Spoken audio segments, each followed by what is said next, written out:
Giliran yang kelas kakap, nggak pernah kau ungkap, apalagi kau tangkap. Sebut namaku, bocil, bocil, bocil, bocil.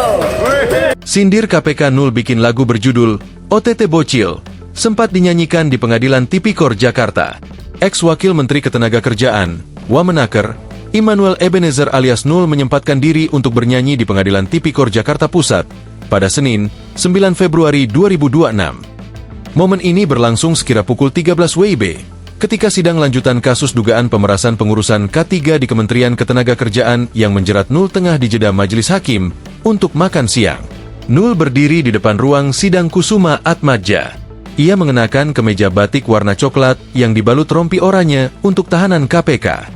OTT merupakan metode penindakan KPK untuk menangkap pelaku tindak pidana korupsi secara langsung ketika sedang melakukan transaksi atau tindakan koruptif.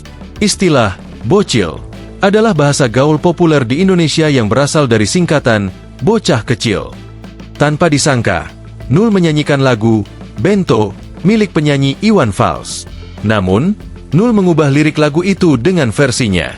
Berikut lirik yang dinyanyikan Nul. Saya pengen nyanyi sebetulnya nih. Boleh nggak nyanyi? Boleh. Judulnya OTT Bocil. Gimana tuh bang lagunya bang?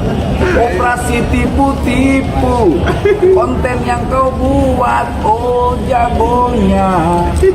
Maling kelas teri, bandit kelas coro, itu yang kau tangkap. Giliran yang kelas kakap, nggak pernah kau ungkap, apalagi kau tangkap. Sebut namaku, bocil, bocil, bocil, bocil. Nyanyian Nul terdengar sejumlah pengunjung pengadilan yang tengah berada di sekitar bagian depan ruang sidang Kusuma Atmadja. Usai lagu tersebut rampung dinyanyikan ex-Wamenaker itu, beberapa pengunjung pengadilan merespons dengan bertepuk tangan. Nul kerap menyinggung KPK, lembaga negara yang menetapkan dirinya sebagai tersangka atas kasus pemerasan sertifikat K3 di Kemenaker beberapa waktu terakhir. Selain itu, Nul menyebut bahwa tinggal sejengkal lagi Menteri Keuangan RI Purbaya Yudi Sadewa dijebak dalam kasus korupsi. Nul menyebut bahwa Purbaya akan bernasib sama sepertinya. Menurut Nul, tinggal sejengkal lagi Purbaya akan bernasib sama dengannya. Menurut Nul, sebentar lagi Purbaya akan angkat koper dari rumahnya ke KPK. Diketahui, Nul merupakan terdakwa dalam kasus dugaan pemerasan pengurusan sertifikasi K3 di Kementerian Ketenagakerjaan. Dan yang nggak kalah penting adalah pernyataan saya pertama tentang Pak Purbaya. Artinya semakin terbukti bahwa informasi A1 saya tinggal sejengkal lagi Pak Purbaya. Apalagi kemarin KPK bilang saya angkat topi ke Pak Purbaya.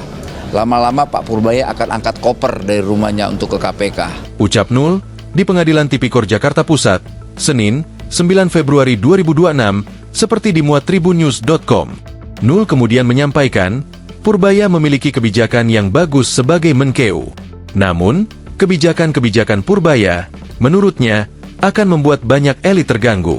Itu pesannya, hati-hati Pak Purbaya. Beliau punya kebijakan begitu bagus, tapi banyak elit akan terganggu. Ya kan? Karena banyak pemain-pemain liar di Republik ini, dengan kebijakan Pak Purbaya mereka sangat terganggu. Download Tribun X sekarang, menghadirkan lokal menjadi Indonesia.